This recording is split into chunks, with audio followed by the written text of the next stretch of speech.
Should you be walking along a beach in Nesquin, Oregon, you'll see countless monoliths rising up from the sea as the waves drift effortlessly around them. Mists in the distance hide some from view.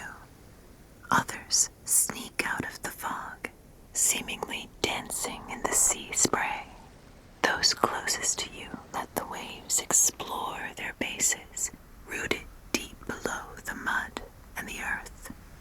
Some are hollowed out, and small sea creatures flit back and forth from their secluded pools. Some are a little like jagged mountains, weathered by time, craving the blue skies above. These strange sarcophagi were once trees, and they represent a beautiful, ethereal memorial to the great cataclysm that came before. People have understandably come to call this place the Ghost Forest, and the tale of how it came to be is, as you'd expect, haunting. One day, just over 300 years ago, this family of Sitka spruces were suddenly and violently wiped out. Sometime in the year 1700, the ground shook, water raged. The slither of rock at the surface of the world warped and shifted. The only thing that didn't fall that day was the sky itself. In Japan, 5,000 miles away from present-day Nesquin, a wall of water crashed into the eastern seaboard at night, sweeping ashore from the deep and empty darkness like an ancient, all-powerful force. Around 620 miles of coastline were flooded. At the same time, hours earlier in the Pacific Northwest, devastating rumbling and a similarly gargantuan tsunami slammed into the shores and rushed uphill. Earth's tectonic plates are like jigsaw pieces, constantly bumping against, running away, or grating alongside each other. Forests, among other things, sometimes sit at the top of continental plates, which themselves sit atop oceanic plates. Those dense, submerged plates can head toward the continental plates before sinking beneath them and falling into the annihilating conditions of the lower mantle. As those two titanic geological beasts clashed, stress built up as the downgoing doomed plate got increasingly stuck on the North American plate. Eventually, this caused the two plates to become bound together, and as the oceanic plate continued to descend, the overlying continental plate buckles backward. For centuries, the land and the forest rose upward.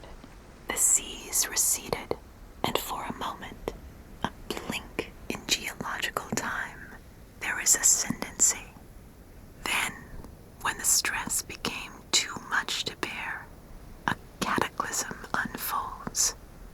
The continental plate violently snapped back into its original position out into the sea.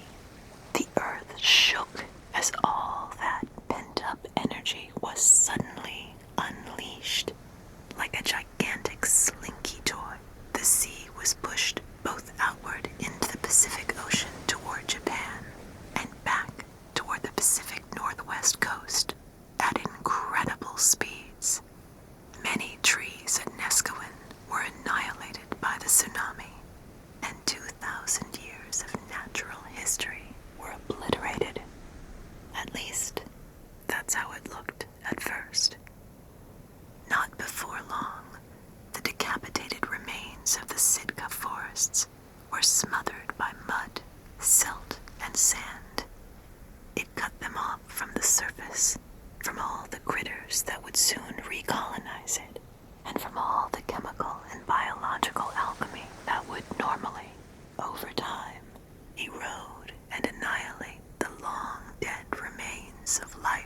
the surface. Normal operations were interrupted, and the trees, at least what was left of them, remained preserved beneath this blanket of earth. Centuries passed. The Sitka forests, destroyed by the tsunami in the year 1700, were all but forgotten, even if the legends of the inexplicable tsunami in Japan and the thunderbird and the whale continued to be passed down. The winter of 1997 changed all that. Storms began to brew offshore of the Pacific Northwest, including near Neskowin. Powerful winds began to blow.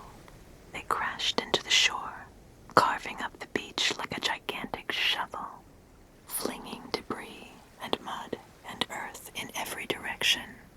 It was savage, an act of destruction, but one that revealed a secret buried and nearly lost forever.